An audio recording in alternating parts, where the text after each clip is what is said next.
शैल start now. चलो, तो sequel के अंदर सेकंड अपना चैप्टर स्टार्ट कर लेते हैं। हमने इंट्रोडक्शन पढ़ लिया, हमने बहुत अच्छे से समझ लिया कि सीक्वल क्या है, क्या क्या चीज़ों के लिए यूज़ होता है, उसको बनाते कैसे हैं, क्लाइंट रिक्वायरमेंट क्या होती है, किस तरीके से बात करी जाती है, डेटाबेस डिज़ाइनर क्या है, यूज़र क्या है, डीबीएमएस क्या है, उसमें से सीक्वल कैसे निकल के आया और डीबी क्या है, सब हम अच्छे से पढ़ चुके हैं एंड आई होप सबको इतना क्लियर भी होगा। ठीक है। नेक्स्ट हमारे पास आ जाता है कि टाइप्स ऑफ सीक्वल कमांड। अब इससे हमारे सीक्वल की शुरुआत हो रही है। टाइप ऑफ सीक्वल कमांड का मतलब ये है कि डीबीएमएस के ऊपर क्या करना है, मतलब डेटाबेस के ऊपर क्या करना है, मैनिपुलेशन करनी है। अब वो मैनिपुलेशन किस टाइप की है और वो कैसे करनी है, वो सभी से चैप्टर के अंदर आपको मिलेगा। ठीक है। तो सबसे पहले इसके अंदर करना क्या है, कहते हैं टाइप ऑफ सीक्वल कमांड कौन सी होती है। डीडीएल होती है, डीएमएल होती है, डीक्यूएल होती है, डीसीएल होती है और टीसीएल होती है, respective there full forms. And trust में इसके अंदर आपको कम से कम 35% इंटरव्यू क्वेश्चन डेफिनेटली आते हैं। 35%, ज्यादा क्यों नहीं, बिकॉज सीक्वल के अंदर आगे जो चैप्टर्स आएंगे ना, they are most important for the interview perspective. Getting my point. इसके अंदर सिर्फ 35% ही आते हैं and trust me 35% is a huge majority for interviews question. Done. पहली कमांड को पढ़ते हैं, क्या लिखा हुआ है। D D L, that is the data definition language. इस लाइन को पढ़ के किसी के दिमाग में कोई आंसर आ रहा होगा कि what do you think about this term DDL, data definition language. What do you people think about this term, क्या समझते हो उससे। एनीवन। जिस लैंग्वेज में डेटा को डिफाइन करा जाए। डेटा डिफाइन करने का मतलब क्या है, आई ऑलरेडी टोल्ड यू कि data what is data, just raw facts. तो डेटा हमेशा रॉ फैक्ट्स से होंगे। अब उन रॉ फैक्ट्स को डिफाइन करने के लिए हम एक लैंग्वेज डिफाइन कर रहे हैं। लेकिन डिफरेंस सिर्फ इतना होगा कि हम डायरेक्ट डेटा के ऊपर कोई काम नहीं कर रहे। इसके अंदर डेटा कोई लेना देना ही नहीं होगा। देखो, जब भी आप बात कर रहे हो अबाउट डेटा, तो डेटा का मतलब क्या होगा, इंसर्ट, अपडेट, डिलीट वगैरह। डीडीएल इन तीनों से डील नहीं करता।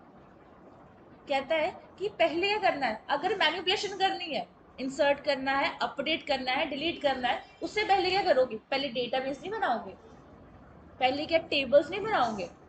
what you people are doing the RDBMS, that is the relational database management system। उसके अंदर क्या होता है, in the forms of rows and column। RDBMS का मतलब ये होता है कि आप जो भी डेटाबेस के साथ वर्क कर रहे हो, वो रोज एंड कॉलम के साथ होगा। Getting my point. इसीलिए उसके अंदर थ्योरी लैंग्वेज यूज होती है, सीक्वल वाली। इतना सबको समझ में आया।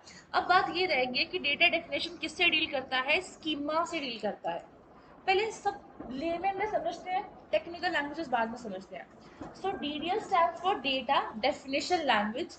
ये टर्म यूज होती है जब आपने पहली बार डेटाबेस को और उसके बनाए गए टेबल्स को डिफाइन करना है। सबसे पहले चीज क्या बनेगी, सबसे पहले डेटाबेस बन जाएगा। बैंक का डेटाबेस बन गया। अब उसके अंदर बैंक के लिए टेबल्स बनेंगे, customer table, employ table, employ की सैलरी का टेबल, और बैंक के कुछ ऑफिशियल अदर टेबल जो हमें नहीं पता होता, because we people are what, we are the name users. Name user को सिर्फ बाहर ही बाहर दिखाई देता है। Even it's too much confidential कि जो बैंक के अंदर खुद के एम्प्लॉयज होते हैं, उनको भी पूरी नॉलेज कहाँ होती है, नहीं होती उनको पूरी नॉलेज। क्यों, उनकी जॉब्स डिफाइन है। तुम्हारा काम क्या है, पैसे आ गए हैं बस, तुमने बस पैसों को काम देन करना है। तुम्हारा काम क्या है, मैनेजर का काम है लोगों के साथ डील करना, बस वही है।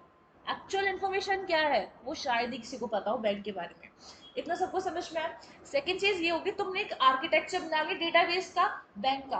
अब उसके अंदर जब तुमने पहली बार एम्प्लॉय का टेबल बनाना है, वो टेबल कैसे बनेगा, टेबल के अंदर क्या रिकॉर्ड क्या आएगा, एम्प्लॉय की आईडी आएगी, उसका नेम आएगा। क्या तुम्हें फादर नेम मदर नेम चाहिए कि एम्प्लॉय का, जो मान लो एम्प्लॉय 35 ईयर्स का होगा, क्या तुम उसके फादर और मदर नेम का नेम चाहिए। या फिर कोई एम्प्लॉय है, क्या तुम्हें उसके नाम को 3 हिस्सों में डिवाइड करना है, फर्स्ट नेम, मिडिल नेम और लास्ट नेम। इट डिपेंड्स कि तुम अपना डेटा किस तरीके से ऑर्गेनाइज करते हो। एंड ऑफ द डे ये जॉब किसकी होगी, डीबीए की, डेटाबेस डिजाइनर की। सो डीबीए डेटाबेस एडमिनिस्ट्रेटर की, प्लस कर सकते हो डेटाबेस डिजाइनर अगर उसका कोई काम होगा तो। इतना सबको समझ में आया। इस पॉइंट तक किसी को डाउट है तो बताओ, एनीवन, नो वन। अब मैंने बात करी एम्प्लॉय आईडी की, उसके नाम की, first name, middle name, last name, उसके फादर उसके मदर की नेम। ये चीजें किस तरीके से आएगी, क्या एम्प्लॉय टेबल के अंदर सैलरी मेंशन करनी चाहिए कि नहीं, यस और नो। नो, लास्ट में यस और नो? यस, लास्ट रो कह रही है यस, यस, नो, नो, तो नहीं करनी चाहिए। अरे एम्प्लॉय का table deals with what? Employ की पर्सनल इंफॉर्मेशन। उसके अंदर तुम उसके काम वाली चीजों को क्यों ऊपर से कर रहे हो? बैठो। ऊपर से उसके अंदर क्या डालना चाहिए? सिर्फ और सिर्फ एम्प्लॉय की पर्सनल इंफॉर्मेशन। उसकी सैलरी की बात उसके टेबल में नहीं होनी चाहिए, क्योंकि तुम लोगों ने डेटा कौन सा बनाना है? रेलिवेंट डेटा बनाना है। रेलिवेंट डेटा तभी बनेगा जब डेटा एक दूसरे के साथ मैच करता होगा, विच मीन्स एम्प्लॉय की पर्सनल इंफॉर्मेशन। अगर तुम्हें सैलरी स्टोर करनी है, या तो सैलरी वाला टेबल वखरा बनाओ, या तो सैलरी किसी और टेबल में डालो। डिपार्टमेंट के अंदर हो सकता है, डेजिग्नेशन के अंदर भी तो हो सकता है। इतनी सारी चीजें। इतना सब कुछ समझ में आया? इस पॉइंट तक किसी को कोई डाउट है तो प्लीज बताओ। एनीवन? No one? चलो। अब ये जो सारी मैंने टर्म समझाई, क्या चीज कहाँ पे लिखनी, क्या चीज कहाँ पे नहीं लिखनी, इसको हम बोल देते हैं स्कीमा। इसको क्या बोल देते हैं? स्कीमा। स्कीमा का बेसिक मतलब होता है स्ट्रक्चर, आर्किटेक्चर, ब्लूप्रिंट। यही इसके टर्म्स होती हैं। इतना सबको समझ में आया? अब बात ये रहेगी, थोड़ी सी बात कर लेते हैं मेमोरी के अंदर भी। अब सबको इतनी चीज की पता है कि आप जो भी काम करोगे वो मेमोरी में तो जाएगा, फॉर श्योर जाएगा, कोई डाउट वाली बात ही नहीं है। लेकिन कुछ और टर्म्स भी है हमारे साथ जिसको हमें डील करना पड़ेगा। सुपोजिंगली मेरे पास कोई ना कोई होगा टेबल, डन। उस टेबल के अंदर मैंने लिखनी होगी सपोज आईडी किसी की, और मुझे लिखना होगा सपोज किसी ना किसी का नाम। First name, middle name, last name की बात बाद में करते हैं। सिर्फ ये दो कॉलम्स अभी तक मेरे पास। मैंने कहा किसी की आईडी हो सकता है वो 101 हो, किसी की हो सकती है 1001 हो, पॉसिबल होगा। मैंने कहा किसी का नाम होगा सपोज अनु, और किसी का नाम हो सकता है अनुराधा हो पूरा। अब नाम में तो फर्क पड़ गया। अगर मैं मेमोरी में देखूं तो मेमोरी में अनु कैसे स्टोर होगा, पहले तो हमें ये वर्ड्स की कॉन्फ़िगरेशन समझनी है। तो अनु कैसे बना होगा? ए एन यू को मिला के। तो मैंने क्या किया, मेमोरी में क्या होते हैं जी? ब्लॉक्स होते हैं, ऐसे ऐसे करके। ठीक है जी। पूरी मेमोरी के बारे में किसी दिन फिर बात करेंगे जब हम डेटा टाइप्स का चैप्टर पढ़ेंगे, बिकॉज वो भी इंपॉर्टेंट है। मान लो कि मेरी जो भी एक बाइट होगी उसके अंदर कितनी होगी? 8 बिट्स होगी। ये एक बाइट कहाँ से निकल के आई? ये जो पूरा ब्लॉक देख पा रहे हो ना, इसी को हम एक बाइट बोलते हैं। और मैंने कहा इसके अंदर कितनी होगी? 8 बिट्स होगी। 8 बिट्स का मतलब ये जो मैंने ब्लॉक बनाया इसका मतलब। प्रॉब्लम की बात ये है कि जब आपने स्टोर किया अनु, तो मैंने यहाँ पे क्या लिख दिया? ए एन यहाँ पे आएगा, यू यहाँ पे आएगा। तो एक एक बिट एक एक कैरेक्टर ने स्टोर कर लिया। A is what? A character. A N is what? Character. U is what? Character. इन तीनों को मिला के क्या बना यहाँ पे? टेक्स्ट बन गया। ये क्या बन गया? यहाँ पे टेक्स्ट बन गया। 1001, वन इसके अंदर क्या है? वो भी तो करेक्टर है। Zero is also character, again zero is character, and one is also character. तीनों को मिला के क्या बन गया? एक नंबर बन गया। हमने इसको समझ लिया, डिफ्रेंशिएट कर लिया। अब बात ये रहेगी, हमने जब लिखा अनु, उसके बाद नेक्स्ट क्या आ गया? अनुराधा। तो मैंने यहाँ पे दोबारा यहाँ पे अनुराधा करके पूरा के पूरा स्टोर कर लिया नाम। इस तरीके से कैरेक्टर बाय कैरेक्टर यहाँ पे चीजें स्टोर होती हैं मेमोरी के अंदर। क्या इतना सबको समझ में आया? इस पॉइंट तक किसी को डाउट है तो प्लीज बता दो। No one? उसको डिफ्रेंशिएट करते हैं। अब अनुराधा, सॉरी अनु यहाँ पे आ गया, अनुराधा यहाँ पे आ गया। ये होती है मेमोरी के अंदर। अगर तो मैंने सेम सेम लिखा तो ठीक है, या फिर अगर मैंने स्पेस डाली है, कब कब स्पेस डालनी है? जब मैंने रिकॉर्ड इंसर्ट करा होगा। जब मैंने रिकॉर्ड इंसर्ट करा, अगर मैंने उधर स्पेस डाली तो इधर भी क्या आ जाएगी? स्पेस आ जाएगी। मैंने कहा ये जो अनु होगा उसके लिए मुझे किसकी जरूरत है? नेम की जरूरत है। और इस अनुराधा के लिए भी मुझे किसकी जरूरत है? नेम की जरूरत है। ऑफ कोर्स दोनों नाम नाम हो गए, तो दोनों को फेच कैसे करेंगे? डेटा भी तो चाहिए। मान लो इसकी एक होगी आईडी, आईडी क्या होगी? इसकी 1 होगी, और इसकी आईडी क्या होगी? 2 होगी फॉर श्योर। ये नाम पहले आया तो ये 1 होगा, ये नाम दूसरी बार आया तो ये क्या होगा? ये 2 हो जाएगा। डन। अब इतनी सी बात है, हमने क्या कहा? इसको आईडी से डिफ्रेंशिएट कर लो, और इससे भी आईडी से डिफ्रेंशिएट कर लो, क्योंकि मुझे पता है आईडी रिपीट नहीं होगी। ऐसे तो ना हम करते हैं, मोबाइल नंबर रिपीट नहीं होंगे, किसी की ईमेल आईडी भी रिपीट नहीं होगी। इतना सबको समझ में आया? इस पॉइंट तक डाउट है तो प्लीज बताओ। एनीवन? No one? चलो। अब बात ये रहेगी, क्वेश्चन ये है कि ये ऐसे कैसे आ गया, अनु के साथ डायरेक्ट अनुराधा कैसे आ गया। देखो ये होती है data types plus memory allocation.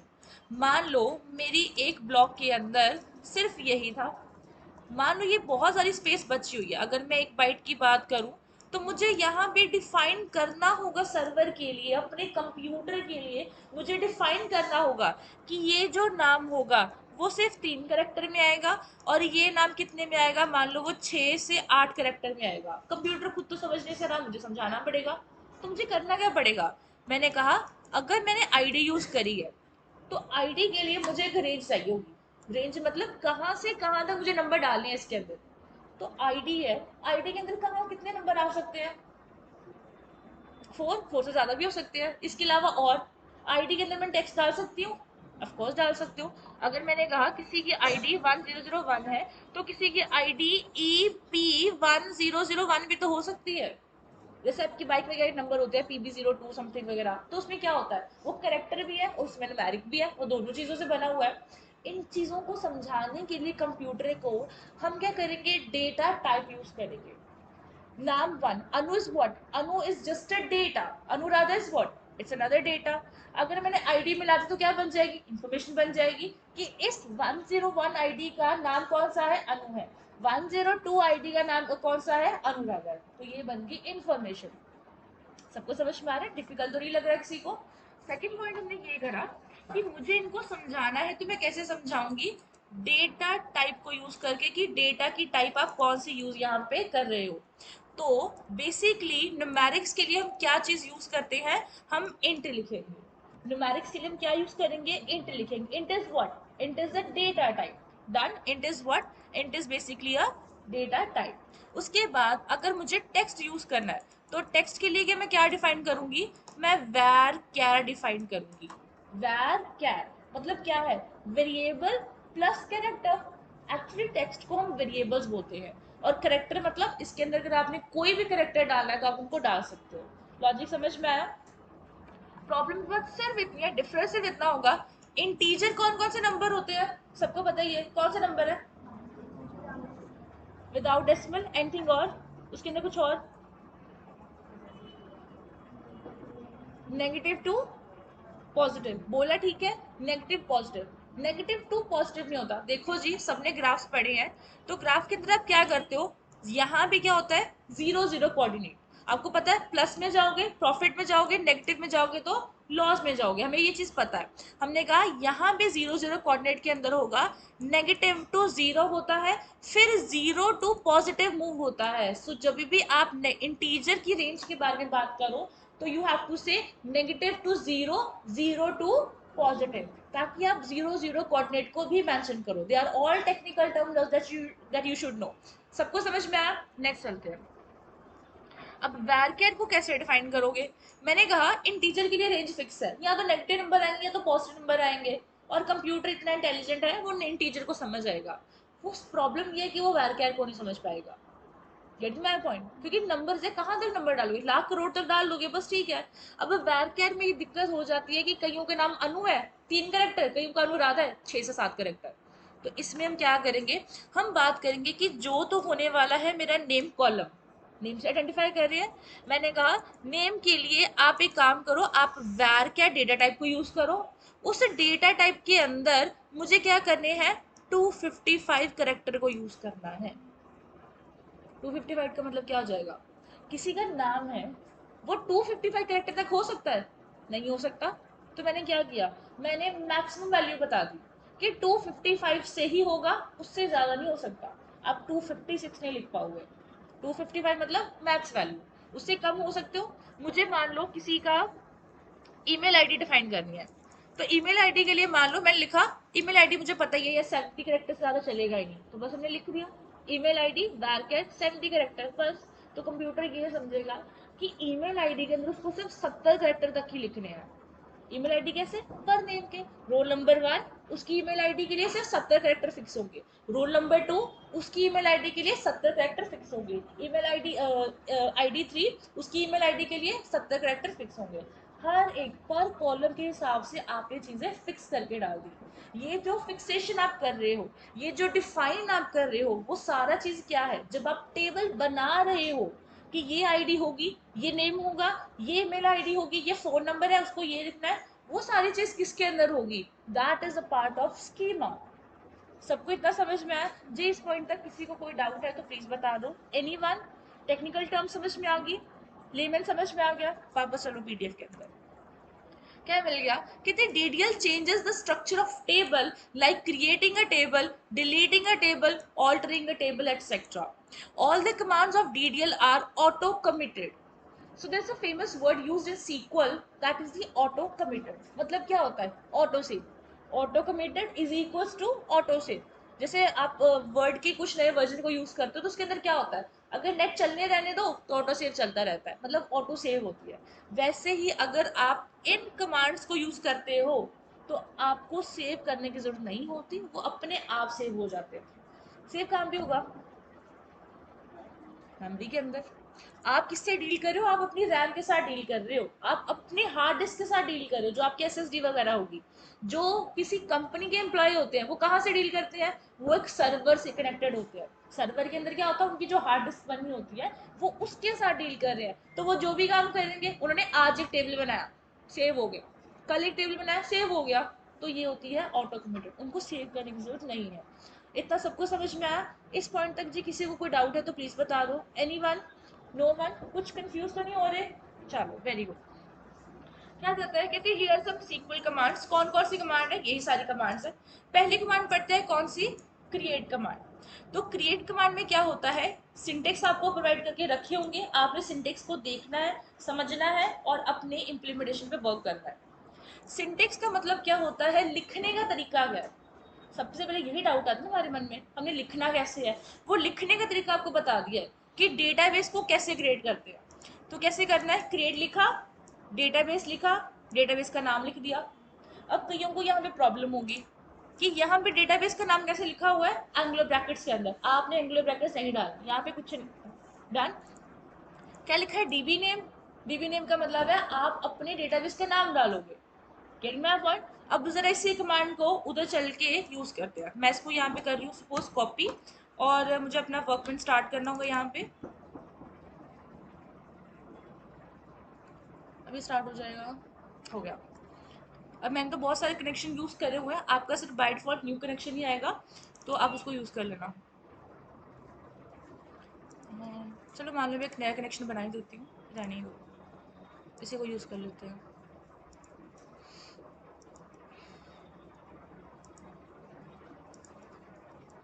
तो यहाँ पे जाऊँगी मैं एक नई सीक्वल फाइल लेने के लिए, एंड बाकी विंडोज़ को अरेज कर देते हैं, हमें नहीं चाहिए।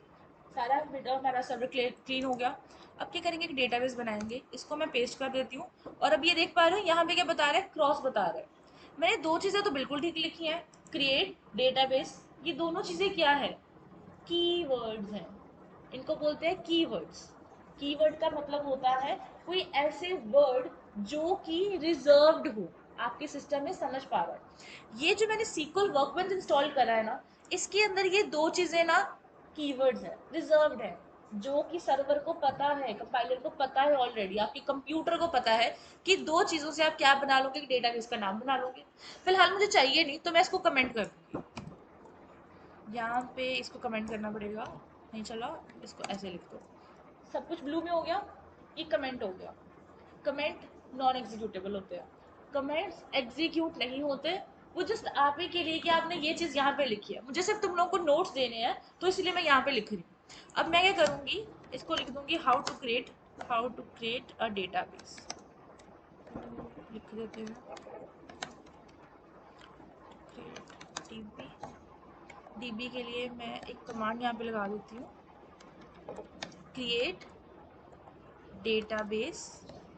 यहाँ तक आ गया। अब डेटाबेस का नाम देना है, तो डेटाबेस का जब नाम देना है तो उसके लिए कुछ रूल्स हैं जो आपको यहाँ पे याद रखने पड़ेंगे।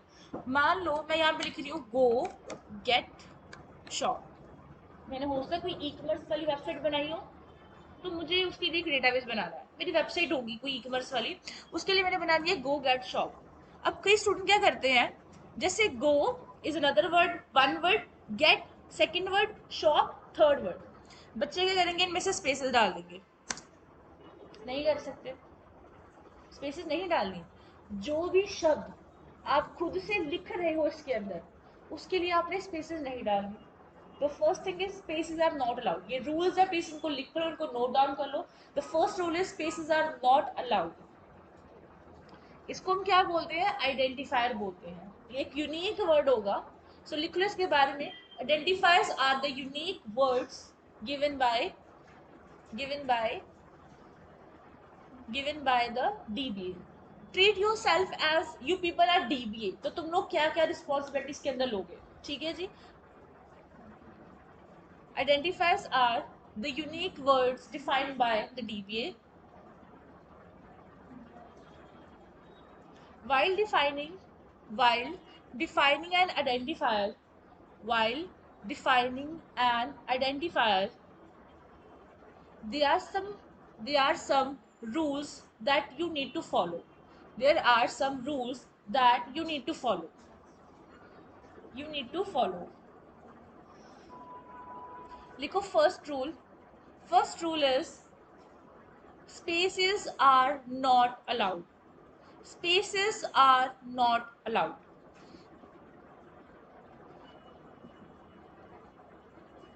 ठीक है जी। Commas are not allowed. Commas are not allowed. The first word, third point लिखो. The first word, the first word of an identifier cannot be the first word of an identifier cannot be a digit, cannot be a digit, cannot be a digit. ठीक है जी। जैसे मान लो मैंने यहाँ पे लिखा गो get a shop, तो पहली चीज तो ये स्पेसेस को हमने नहीं लगाना, तो हम क्या करेंगे? स्पेसेस को रिमूव कर देंगे। और अगर कोई ऐसे लिख रहा है कि मैं यहाँ पे वैसे 1 लिख लूँ, तो 1 2 3 कोई भी आप न्यूमेरिक यहाँ पे यूज नहीं कर सकते, कोई आप डिजिट नहीं यूज कर सकते। आपको क्या करना है? कोई अल्फाबेट ही स्टार्ट करना है यहाँ से। डन? समझ में आ गया? अब ये बात रहेगी, कोई कहेगा नहीं मुझे स्पेसेस तो नहीं देनी, पर यहाँ पे समझ में नहीं आ रहा गो गेट अ शॉप लिखा कैसे है। तो इसके लिए आप दो चीजों को रूल यूज कर सकते हो, कन्वेंशन समझ सकते हो। मुझे ये करना होगा गो, उसके बाद क्या लगाया? अंडरस्कोर लगाया। गेट, उसके बाद क्या लगाया? अंडरस्कोर लगाया। अब हमें इतना समझ में आ गया कि जहां जहां मैंने अंडरस्कोर लगाया है उससे पहले जो है वो एक शब्द है। For example go is 1 word, get is second word, shop is third word. तो इसके बीच में क्या लगा दो? अंडरस्कोर लगा दो। लॉजिक समझ में आ गया? ये होगी आपकी पहली एग्जांपल नंबर 1। एंड इसको यूज भी कर सकते हो। सेकेंड, इसके अंदर मैं क्या कर सकती हूँ? You can use the camel case. बच्चे आवाज नहीं, ठीक है। यहाँ पे आप क्या कर सकते हो? कैमल केस को यूज कर सकते हो। कैमल केस का मतलब क्या होता है? मैं यहाँ पे क्या लिख रही हूँ? गो गेट शॉप मुझे लिखना है, मैंने जी कैपिटल लिखा, लोअर केस, जी कैपिटल, बाकी सब लोअर केस। शॉप लिखा, एस कैपिटल, बाकी सब ऐसे। इसके अंदर मैंने क्या किया? जहां से भी मेरा एक नया शब्द जहां से भी मेरा एक नया शब्द स्टार्ट हो रहा है उसको क्या करोगे? कैपिटलाइज कर दोगे, बाकी के लोअर केस। तो समझ में आ रहा है कि ये एक पहला वर्ड है, ये एक दूसरा वर्ड है, और ये तीसरा वर्ड है। शॉप की स्टार्टिंग कहाँ से हो रही है? एस से हो रही है, हम एस को कैपिटल डालेंगे, बाकी को सबको लोअर केस। क्या इतना सबको समझ में आया जी? यहाँ तक अगर किसी को कोई कंफ्यूजन है, कोई प्रॉब्लम है, तो प्लीज बता दो। Anyone here? Anyone? No one? सबको समझ में आ रहा है? Very good. अब यहाँ तक हमारा ये कंप्लीट हो गया। तुम लोगों को दोनों ऑप्शन दिए, दोनों में से जो मर्जी यूज करो। अगर किसी को इसमें प्रॉब्लम है वो इसको यूज कर सकता है, इसमें प्रॉब्लम है तो इसको यूज कर सकता है, वो आपकी मर्जी है। लेकिन अगर बेटर, अगर आपको पता है एडवाइस क्या करा जाता है, तो एडवाइस कैमल केस ही करा जाता है। प्रोजेक्ट्स के अंदर भी कैमल केस से यूज होता है, अंडरस्कोर वाला सिस्टम यूज नहीं होता। सो ये थोड़ा बेटर माना जाता है। अब नेक्स्ट चीज क्या करनी है? तुम लोगों को ये याद रखना है कि आप जो भी लिख रहे हो, ये क्या लिखा हमने? This is a query. ये क्या लिखी है हमने? ये हमने क्वेरी लिखी है। तो सीक्वल स्ट्रक्चर्ड क्वेरी लैंग्वेज के अंदर this is our first query जो हमने लिखी है। हर एक जो क्वेरी होती है it is terminated bye a semicolon. बताया था लास्ट टाइम भी, तुम लोग जब भी कोई अपना पेपर पढ़ते हो, कोई डॉक्यूमेंट पढ़ते हो, तो डॉक्यूमेंट की एंडिंग कैसे होती है, मतलब एक लाइन की एंडिंग कैसे होती है, full stop. Getting my point, full stop से होती है। यहाँ पे लाइन की एंडिंग कैसी होगी, सेमीकोलन से। मैंने लिखा क्रिएट डेटाबेस गो गेट शॉप, यहाँ तक लिख लिया, मेरी क्वेरी लिखेगी। अब मैंने यहाँ पे सेमीकोलन दे दिया। अगर तुम लोगों ने सेमीकोलन नहीं दिया, वो तुम लोगों को एरर दे देगा। So errors are what, errors are the mistakes. Getting my point. अब मैंने यहाँ पे क्या किया, मुझे एग्जीक्यूट करना है। सो एग्जीक्यूट करने के लिए हम एक शॉर्टकट की का यूज करेंगे। हम लिखेंगे यहाँ पे प्लस एंटर हिट कर दो। ठीक है जी, कंट्रोल प्लस एंटर आपने करना है। मैंने कंट्रोल किया, एंटर हिट किया, और यहाँ पे बता रहे हैं कि not create go gate shop database exist. मैंने बनाऊंगा पहले कभी डेटाबेस, तो मेरा ऑलरेडी बना हुआ है, तो मैं इसको चेंज कर लूंगी। मैंने यहाँ पे लिखा DB1। 1 DB लिखते तो प्रॉब्लम होनी थी, DB1 लिखोगे तो प्रॉब्लम नहीं होगी। Let's try. मैंने एग्जीक्यूट किया और यहाँ पे ग्रीन सिग्नल आ गया, ये देख पा रहे हो सभी, क्या लिखा है, 1 रो अफेक्टेड। मतलब मेरा डेटाबेस यहाँ पे क्या हो गया, क्रिएट हो गया। अब स्टूडेंट दूसरी मिस्टेक क्या करते हैं, डेटाबेस बन गया, बस लगे रहो, वो दोबारा से एग्जीक्यूट करी जा रहे करी जा रहे। अरे आपको चीज समझनी चाहिए, ये कॉपी पेन वाले साहब नहीं है, काट के लिख लिया तो बस ठीक है। ये डेटाबेस मशीन के ऊपर कर रहे हो, मतलब एक बार डेटाबेस बन गया ना तो वो बन गया, अब वो चेंज नहीं हो सकता। डेटाबेस बन गया, ठीक है, दोबारा उसी डेटाबेस को बनाने की कोशिश करोगे तो वो क्या देगा, एरर पढ़ो। कहते हैं के not create database DB1 database exist. कहता है ये डेटाबेस हम नहीं बना सकते, वो ऑलरेडी एग्जिस्ट करता है। एक बार क्या, आप 100 बार भी करके वो नहीं बनाने देगा। ये इसकी फंक्शनैलिटी है। क्या इतना सबको समझ में आया, इस पॉइंट तक कोई डाउट है तो बताओ। नो, मिस्टेक समझ में आई है। वन मोर थिंग, हाँ जी, नहीं बना सकते, कोई और बना सकते हो, इसको डिलीट करके दूसरा बना सकते हो। ये बन गया तो बन गया। अब क्या करना है स्टूडेंट, दूसरी मिस्टेक क्या करना है, मैंने सपोज यहाँ से इसको हटा दिया, मेरे पेज में नहीं लिखा हुआ, इसका मतलब क्या डेटाबेस मेमोरी में भी गया, ऐसा कुछ नहीं होगा। तुमने जब एक बार क्वेरी चला दी तो वो चल गई, अभी चाहे तो सारे स्क्रिप्ट हटा दो, जो चीजें तुमने क्रिएट करी हैं वो बनी रहेगी। डेटाबेस मैंने DB1 क्रिएट करा हुआ है तो वो बना रहेगा, वो डिलीट नहीं होने वाला। क्या इतना सबको समझ में आया, इस पॉइंट तक कोई डाउट है तो बताओ। चलो वापस इसके अंदर चलते हैं, और हम क्या करेंगे, जरा इसको चेक भी कर लेते हैं। मैं सिंपल सा लॉजिक क्या करूंगी, मैं लिखूंगी show data basis. Show database command किस लिए यूज होती है, चेक करने के लिए कि डेटाबेस बने भी है कि नहीं बने।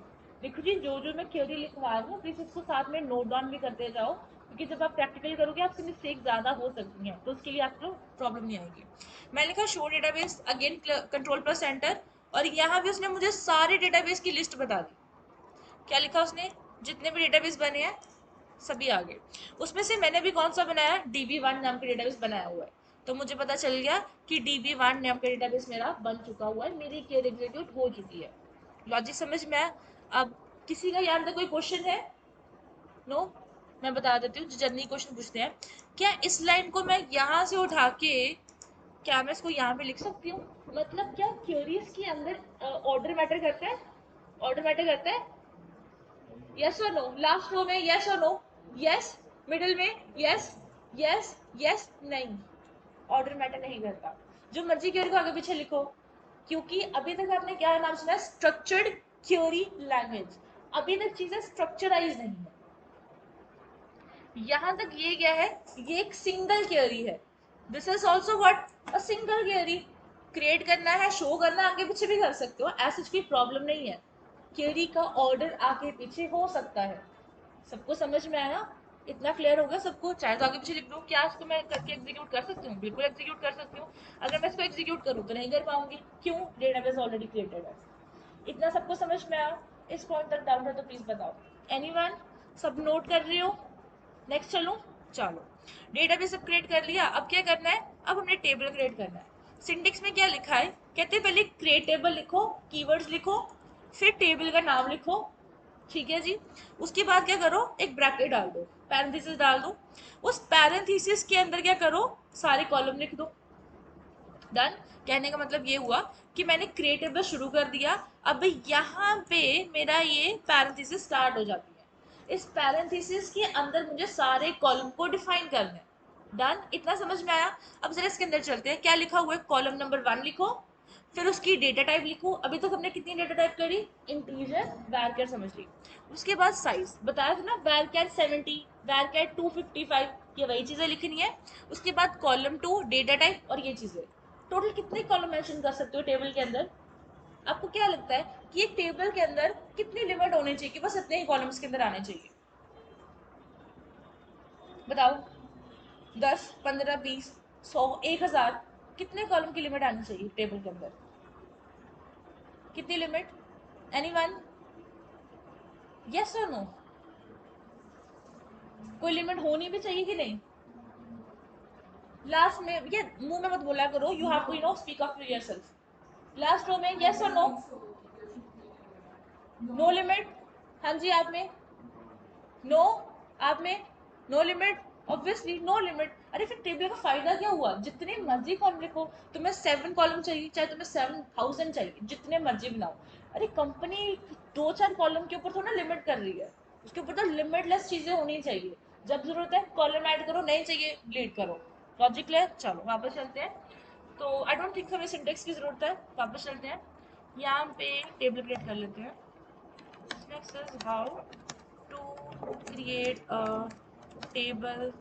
ठीक है, अब हमने क्या किया, टेबल क्रिएट करना है, तो कमांड क्या लिखेंगे, क्रिएट टेबल, क्रिएट टेबल। और टेबल का एक नाम लिख देते हैं, dv1 है तो मैं लिख रही हूँ उसको test1। स्टूडेंट्स अगर अब किसी की आवाज आई ना, इस वेयर में क्लास से बाहर निकाल दूंगी। ठीक है जी, तो टेबल हमने 1 लिखा। एंड नेक्स्ट हमने क्या किया, यहाँ पे पैरेंथेसिस डाल दिए। इतना काम कंप्लीट हो गया, स्ट्रक्चर समझ में आ गया कि हमने लिखा क्रिएट टेबल, टेबल का नाम लिखा, और क्या मैंने कोई स्पेसिस दिया है, क्या मैंने कोई डिजिट से स्टार्ट करा है, नहीं। तो सबको समझ में आ गया, ये हमारा हो गया क्रिएट टेबल का स्ट्रक्चर। अब इसके अंदर हमने कॉलम डिफाइन करनी है, तो मैं पहला कॉलम डिफाइन कर रही हूँ। इसके अंदर आईडी लिख देते हैं, एम्प्लॉय आईडी लिख देते हैं, वो थोड़ा बेटर रहेगा। मैं लिखा एम्प्लॉय आईडी। सपोज मुझे पहले से पता है, क्योंकि मैंने तो सॉफ्टवेयर बना के दे रहे हैं, मैं कौन हूँ, अब डीबीए राइट नाउ, तो मुझे क्या करना है, यूजर को सॉफ्टवेयर बना के देना है। मैंने कहा जब यूजर अपनी आईडी एंट्री करेगा ना, इट शुड बी 1001 फॉर्मेट, या क्या कर सकते हो, EMP 1001, दोनों चॉइस तुम्हारी है। अब जब मुझे पता है, जिसको वर्बली नहीं समझ में आ रहा वो इधर देख सकता है। तो मैंने कहा मेरे पास आईडी होने वाली है और यहाँ पे एक नेम भी होगा। तो सपोजिंगली इट्स समथिंग लाइक, अगर आईडी है तो मैंने कहा ये 101 तक जाएगा। नेम होगा सपोजिंगली अनु नाम होगा, और या फिर आईडी क्या हो सकती है, EMP, कुछ 5 मिनट तक आती है, ठीक है। तो EMP सपोजिंगली इट इज 101, या तो मैं इसको यूज कर लूँ या तो मैं इसको यूज कर लूँ। अगर मैं 101 को यूज कर रही हूँ तो मुझे क्या यूज करना है, मुझे इंटीजर यूज करना है। अगर मैं EMP 101 को यूज कर रही हूँ तो मुझे क्या यूज करना होगा, मुझे वैरचर यूज करना होगा। और वैरचर में ही डिफाइन करते हो कि वो कितने करेक्टर लेगा, 5 लेगा, 10 लेगा कि 255 लेगा।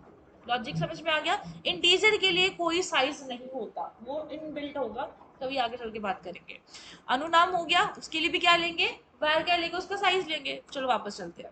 एम्प्लॉय आईडी हो गया, सपोज मैंने लिखा इंटीजर।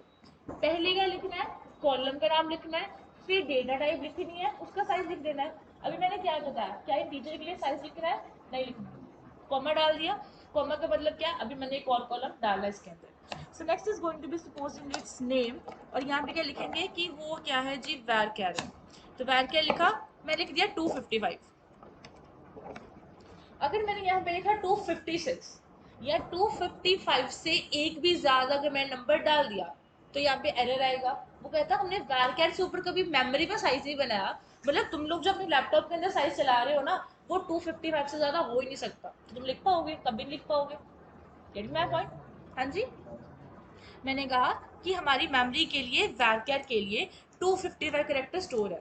मतलब क्या हुआ, इस नेम के लिए मैं 255 तक का नाम बहुत बड़ा हो जाएगा, अनु 3 का, तो 255 का नाम कितना बड़ा हो जाएगा। अजम्पशन डाल दी कितना बड़ा नाम हो सकता है, कभी होगा नहीं, हमने मैक्सिमम साइज दे दिया। अगर 255 6 लिखोगे, 300 लिखोगे तो नहीं चलने वाला। 255 से कम लिख सकते हो। सपोजिंगली मैंने कहा कि अगर सुबह मैं करके बताती हूँ, मैंने लिखा इसके अंदर 300, एंड मैं यहाँ पे क्वेरी को ज़रा एग्जीक्यूट करने की कोशिश करती हूँ। कहता है नो डेटाबेस सिलेक्टेड, तो मैं पहले यूज़ कर लेती हूँ। मैं लिख रही हूँ यूज़ एंड db1। ये एरर इसीलिए आता है, कहता है नो डेटाबेस सिलेक्टेड। जब भी तुम लोगों ने डेटाबेस बना लिया, तुमने डायरेक्ट टेबल यूज़ करने की कोशिश करी, टेबल बनाने की यूज़ करी, नहीं हो पाएगा। तुम्हें क्या करना पड़ेगा, डेटाबेस को यूज़ करना पड़ेगा। सिंपल कमांड यूज़ डेटाबेस का नाम एंड कंट्रोल एंटर, क्वेरी चल गई, हमने डेटाबेस को यूज़ कर लिया। अगर मैं इस कमांड को चलाने की कोशिश कर रही हूँ तो अभी भी क्या बता रहा है, जीरो रो फैक्टर। क्योंकि मैंने बहुत सारे सिस्टम इसके अंदर चलाए हुए हैं तो मेरी कमांड चल भी सकती है। हो सकता है कि तुम लोगों की ये कमांड ना चले, क्योंकि सिस्टम के ऊपर डिपेंड करता है। 64 बिट 32 बिट उसके अकॉर्डिंग चेंज होता है। लॉजिक सबको समझ में आया, इतना क्लियर। बट तुम लोगों को क्या मैचिंग करके दिया गया है, तुम लोगों ने 255 से ऊपर नहीं जाना। मेरे सिस्टम का भरोसा मत करना, मैंने बहुत चीज़ें इसके अंदर चलाई हुई है। ठीक है जी, तुम लोगों ने 255 लिखना है या तो 25 लिख दो, कम ले सकते हो। 255 से ऊपर नहीं जाना। सबको इतना समझ में आया? जिस पॉइंट तक किसी को डाउट है तो प्लीज बता दो। क्लियर एवरीवन सबको? चलो, अब मैंने फिर से क्या किया, इस क्वेरी को एग्जीक्यूट करने की कोशिश करी, वो फिर बताता है, कहता है टेबल टेस्ट 1 ऑलरेडी एग्जिस्ट करता है। तुम चाहे डेटाबेस बनाने की कोशिश करो, चाहे तुम टेबल बनाने की कोशिश करो, जो चीज एक बार बन गई सो बन गई, उसको तुम दोबारा क्रिएट नहीं कर सकते, चेंजेस कर सकते हो।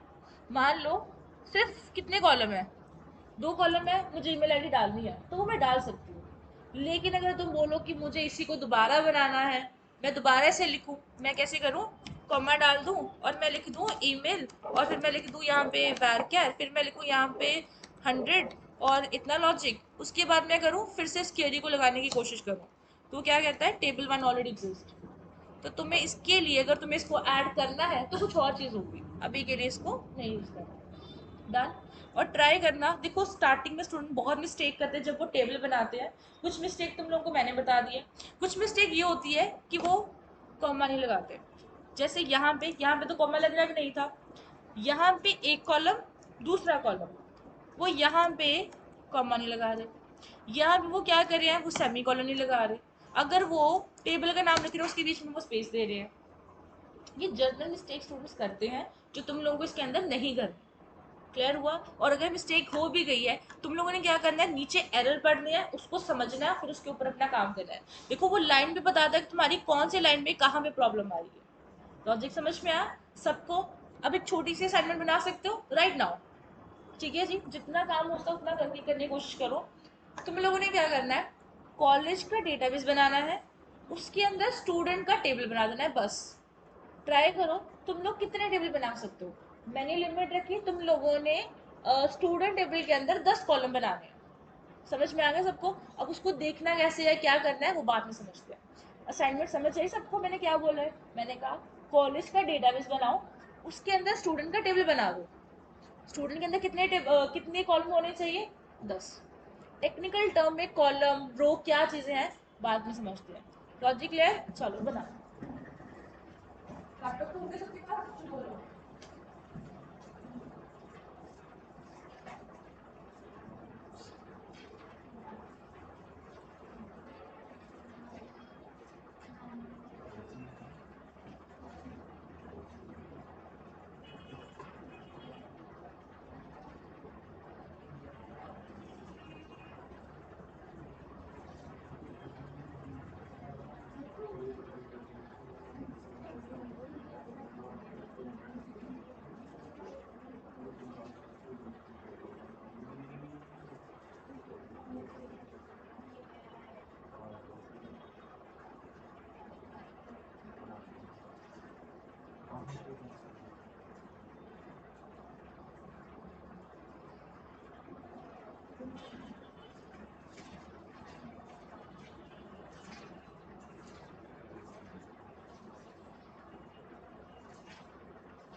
जी इतना साइज ठीक है।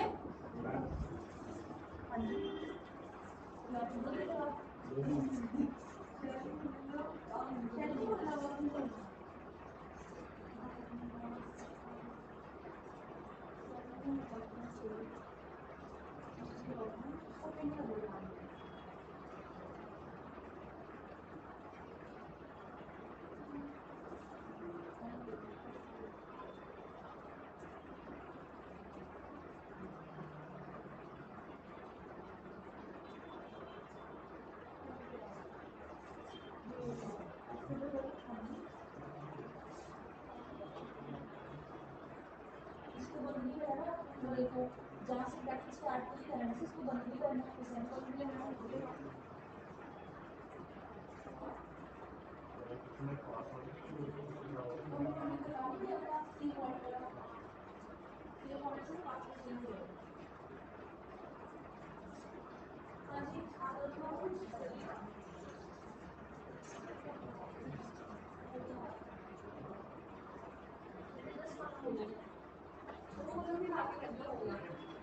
ध्यान से सुन लो, पूरे टेबल के अंदर 10 कॉलम चाहिए। अब सोचो खुद से कि जब तुम लोग डेटाबेस बना रहे हो, टेबल बना रहे हो, कितने कॉलम डालोगे, क्या क्या चीजें लिखोगे उसके अंदर, योर जॉब।